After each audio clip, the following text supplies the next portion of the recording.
Hey, I'm Adam Jusko, and this is Adam Answers, where we answer the burning and not so burning questions of the day. In this video, what is randonauting, what is Randonautica, and what does it mean to be a randonaut? That's what we're going to talk about. But before we do, I'm going to ask you to please subscribe to this YouTube channel if you haven't already, and if you have already, thank you for doing so. So randonauting is something that is, as I make this video, sort of in the news. There's been an uptick in interest for multiple reasons, one of them being that there has been this TikTok challenge for people to do randonauting, and the other is sort of a disturbing find that someone had after doing randonauting. So what is it? How does it work? Why do people do it? Should you go randonauting yourself? So here's how it works. Randonautica is a website and mobile app. Probably most people are going to use it as a mobile app that encourages you to go out and check out things in your surroundings, so things that aren't very far from where you live or wherever you happen to be at the time,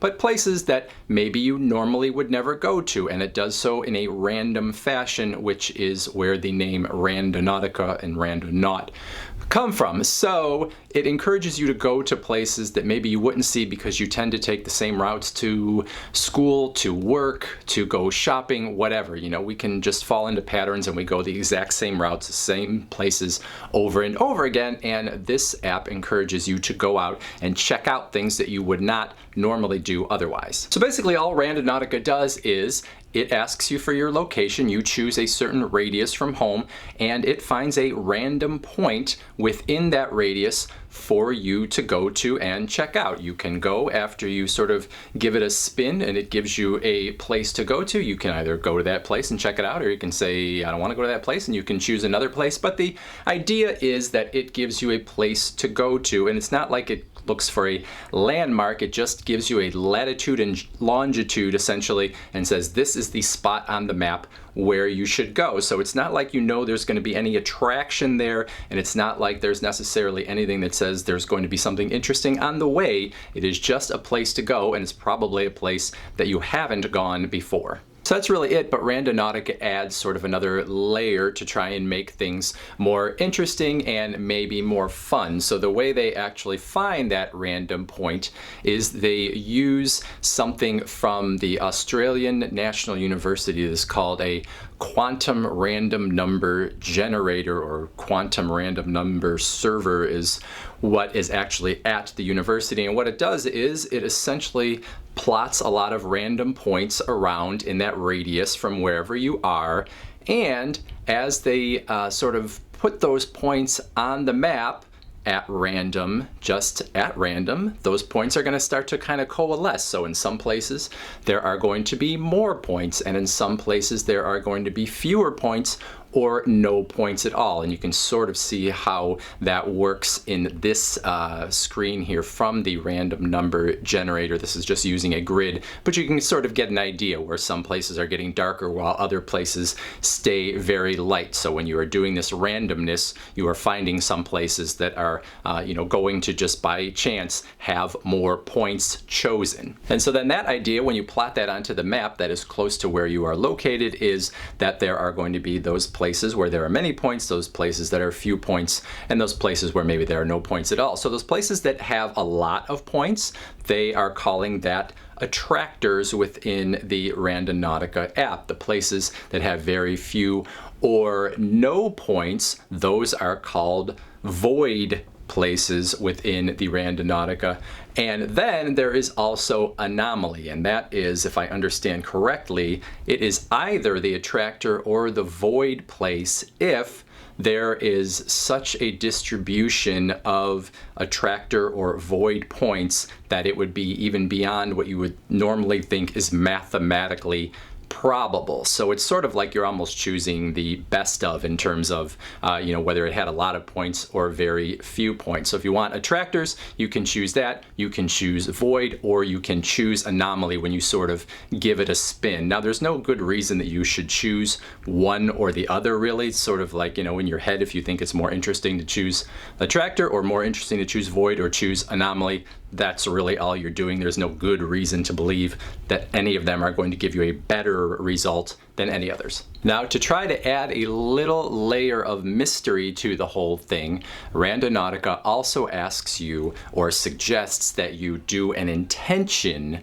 when you actually are going to try to find the random spot that you are going to. And so basically what that means is you are, sort of trying to use, I don't know, the laws of attraction in the world to think of something you want, an intention that you sort of want when you are getting your spot chosen, and perhaps you will somehow alter the universe in a way that you will have sort of a serendipitous or synchronicity or something along those lines, where there will be sort of a coincidence between what it is that you sort of wanted, your intention, and the spot that you get to. So intentions that they talk about: love, peace, creativity. Maybe if you want more of a thrill, you would choose fear or excitement or something along those lines. So you're supposed to think of those things as the numbers are being generated for you, and perhaps you will end up at a spot, or maybe your journey to that spot will somehow coalesce around whatever your intention is, and you will get something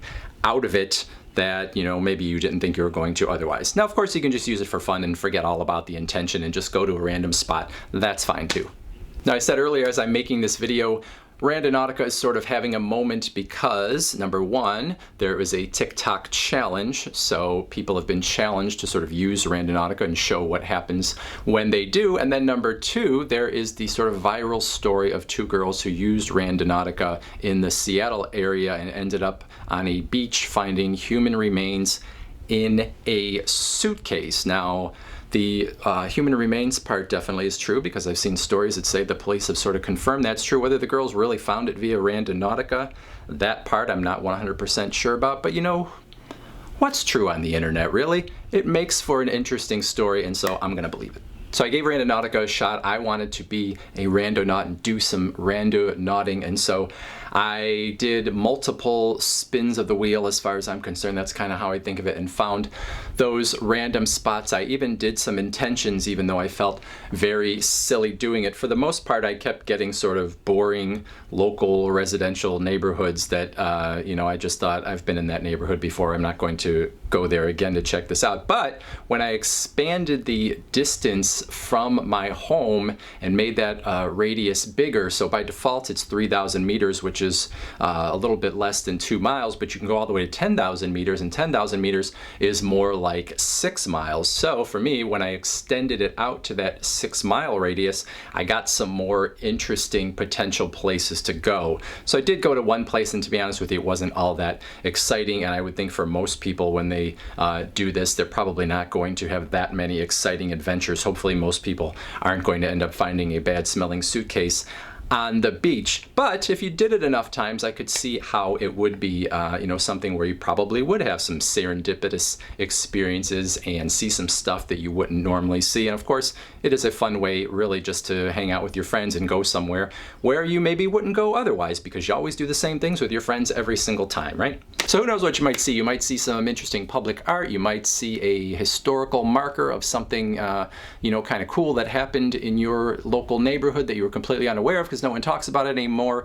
Maybe you'll have some serendipitous experience that actually aligns with that intention you had. It is a free app. It is going to cost little to nothing to go on these adventures that are close by to wherever you are. So that is a nice thing as well, and it's a way to kill some time if you're wanting to do something different than what you do every single other day of your life.